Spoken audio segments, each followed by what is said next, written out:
Veja esse testemunho impactante da pastora Antonieta Rosa. Trouxeram um defunto para eu ressuscitar. Veja esse testemunho impactante e seja edificado. Eu pregava em tudo quanto era igreja. E eu fui convidada para pregar no Acre. Eu fui com a minha irmã Senete, que já dorme no Senhor. Ela pregava, cantava e tudo. Eles mandaram a passagem aqui para o Rio. Do Rio eu fui para o Nordeste, do Nordeste fui para o Acre. Quando eu cheguei lá, uma igreja grande, bonita. Cheguei o ônibus enguiçou no caminho, atrasou. Cheguei lá, não tinha ninguém esperando na rodoviária. E a gente não conhecia nada. Aquela turma de mulher e homem conversando, bebendo na rodoviária. Eu olhei para minha irmã e disse assim, é perigoso a gente pegar um carro aqui, porque a gente não conhece nada. Se pegar um caminho estranho, a gente não sabe nem dizer onde está. Aí eu disse para ela, olha para a mala, toma conta, porque estão de olho na nossa mala. Eu vou orar. E eu orei e pedi ao Senhor, fala com o casal que vinha nos buscar e traz eles, Senhor, nós estamos aqui. Já estavam dormindo. Deus acordou a esposa e ela levantou, sacudiu o marido, levanta bem, levanta, levanta. Ele disse, o que houve? Vamos buscar as irmãs, estão esperando na rodoviária. Aí ele levantou, como é que você soube? Ela telefonou para mim. Ele olhou e disse, você está maluca? A gente não tem telefone. A oração que eu fiz, Deus falou com ela. Aí foram nos buscar. Se eu não tivesse feito um lanche na rodoviária com a minha irmã, a gente ia dormir sem lanche, sem janta, sem nada. E era um morrinho, para tomar um banho tinha que descer lá no poço, pegar água. Uma prova, lá no Acre. No dia seguinte, nós fomos para a igreja. Era o primeiro dia do trabalho, aniversário, circo de oração e do conjunto de mulheres. Nós sentamos na frente, aqui.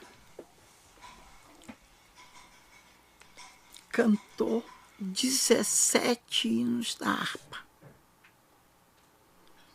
E nós não fomos nem apresentados. Gente. E a minha irmã, que era natureza mais assim, bateu na minha perna, vamos embora, isso aqui é uma humilhação. A gente não tem necessidade disso. Eu disse para ela, cala a boca. Quem não estiver disposto a sofrer pelo reino de Deus não deve nem sair de casa. Aí estão cantando, nada. Nesse período, depois que nos convidaram, mandaram passagem, mandaram tudo, teve alguém que foi na igreja e convenceu o pastor que a Assembleia de Deus não tinha pastora e que nem abria espaço para a mulher pregar nem para nada. E que se nós estávamos ali, como obreira, nós éramos rebeldes. Então, o que ele fez?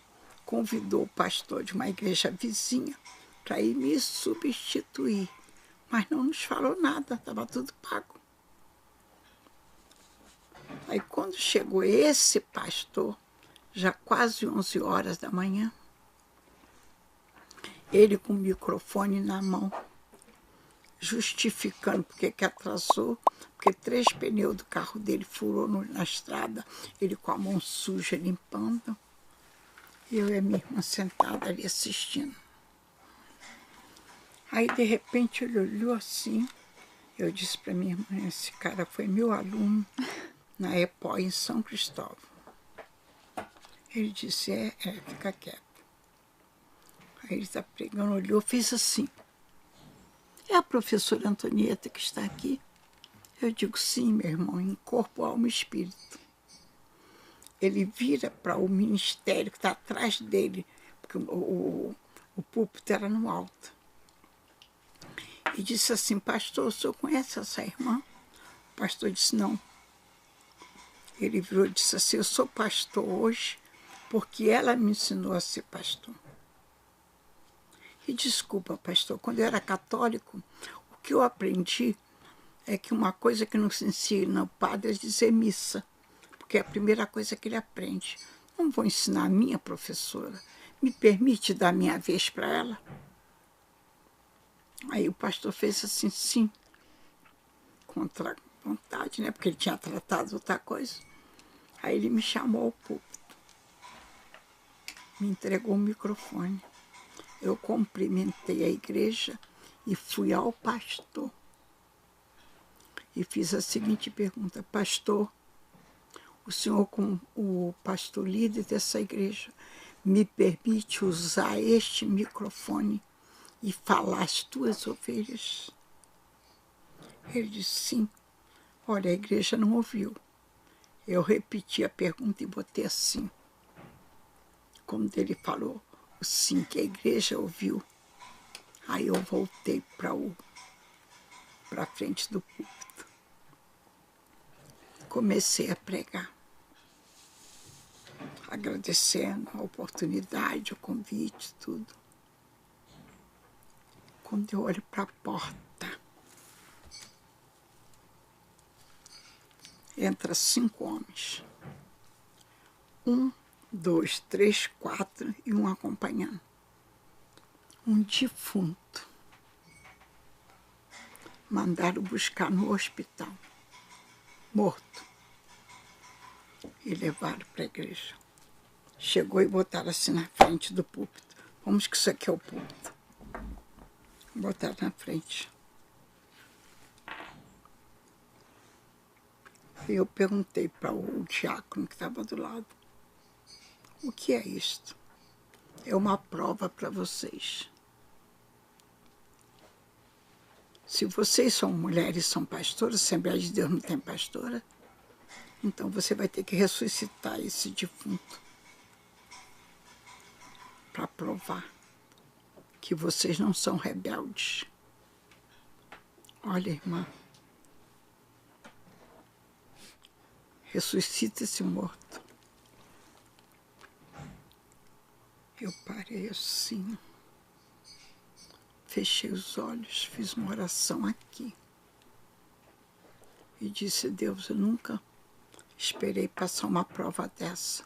Sou filha de pastor. Eu nunca vi um pastor e nem meu pai ensinar como é que se ora para tu ressuscitar um morto.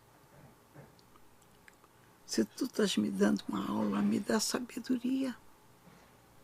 Como eu devo agir? E o defunto ali, a igreja toda em pé, calada.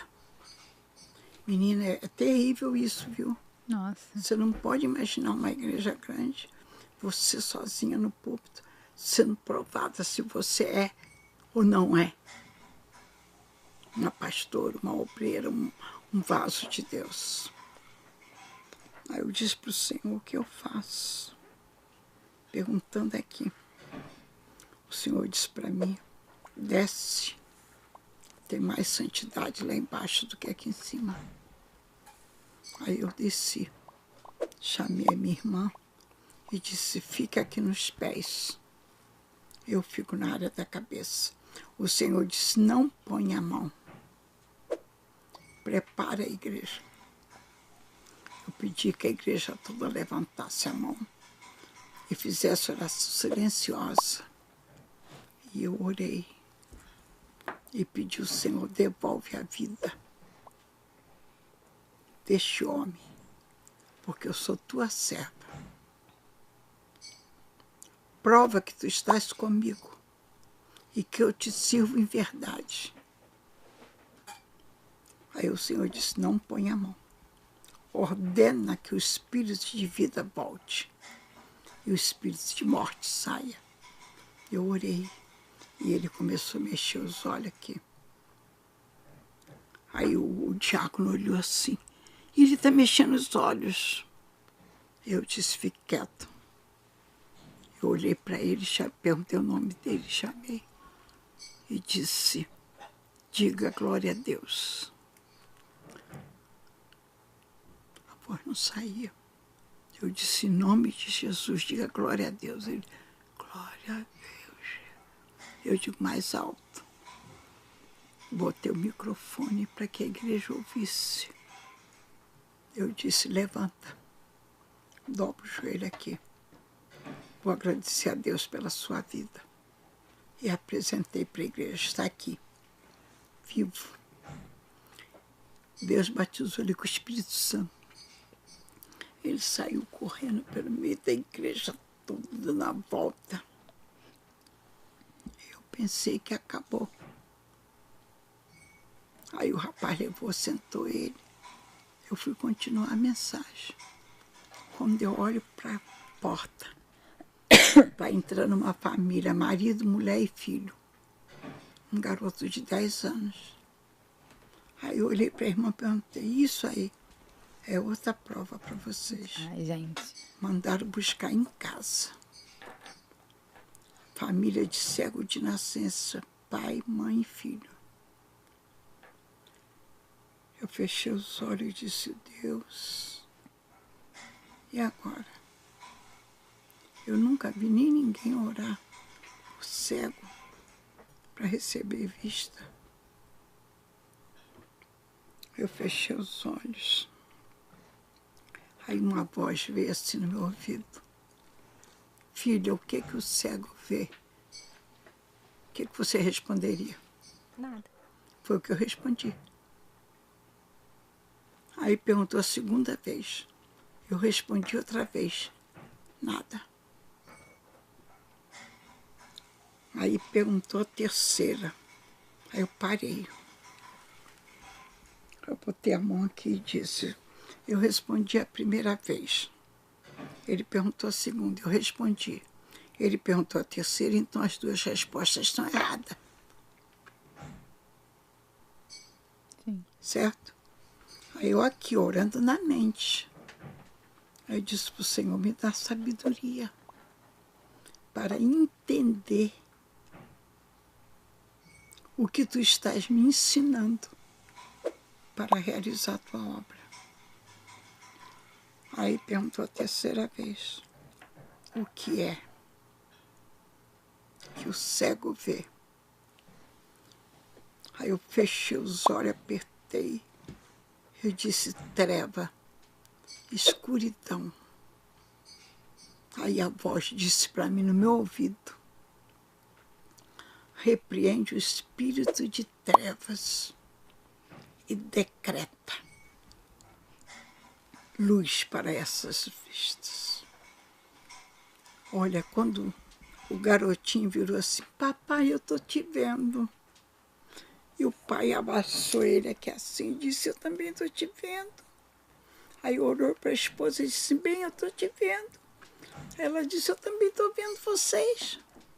A igreja de pé, caiu um poder tão grande.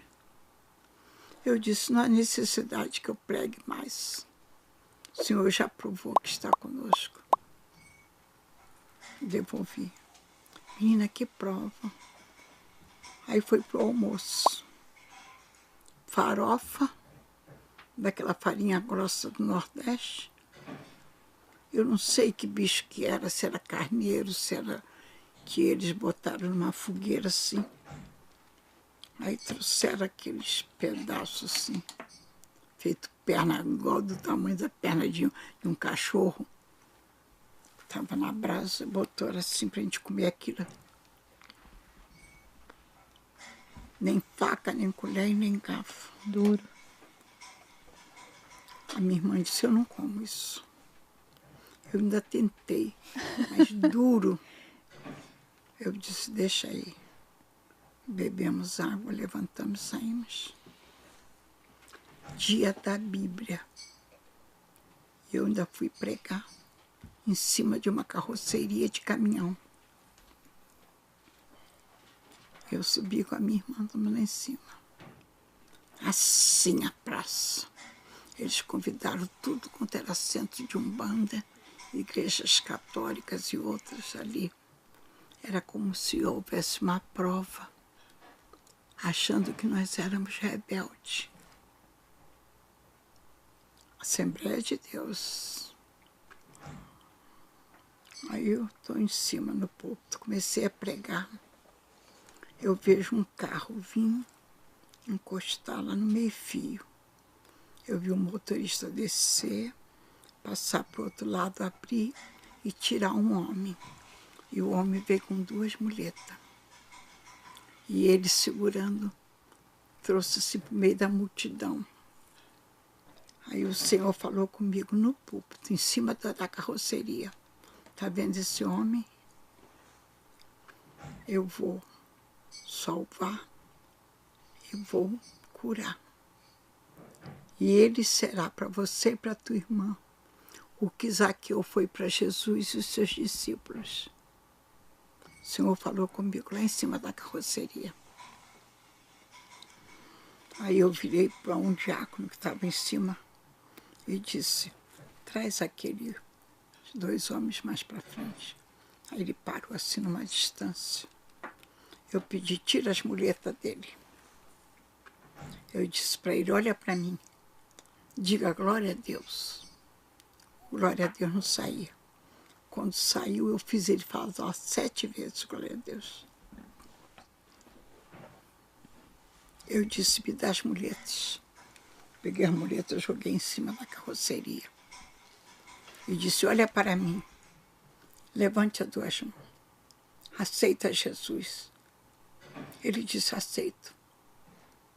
Eu disse para o Senhor, visita ele do alto da cabeça até as pontas dos pés. Em nome de Jesus, vem dando glória a Deus até aqui à frente. A perna dele começou a movimentar. E Jesus repreendeu a paralisia. Eu disse, volta lá. Fiz isso 3 vezes, em nome do Pai, do Filho e do Espírito Santo. O poder caiu. Amém. Jesus libertou. O que estava com ele era filho dele. Aquilo foi resultado de um acidente de carro. Aí o homem não me deixou. Não, vamos lá em casa para a senhora fazer uma prece dessa pela minha família, está tudo em casa, nós vamos almoçar, eles não almoçam enquanto eu não chego. Foi a comida que nós tivemos. Eu pedi permissão, pastor, fui com eles. Menino, uma casa de luxo. Graças a Deus. Era o 2º homem mais rico da cidade. Aí ele tinha um quarto de hospedagem, nos convidou para lá, foi buscar nossa bagagem onde nós estávamos, nos botou naquele quarto de luxo, um almoço que você precisava ver. O carro dele passou a ser a nossa condição. Amém. Olha como é que Deus faz as coisas.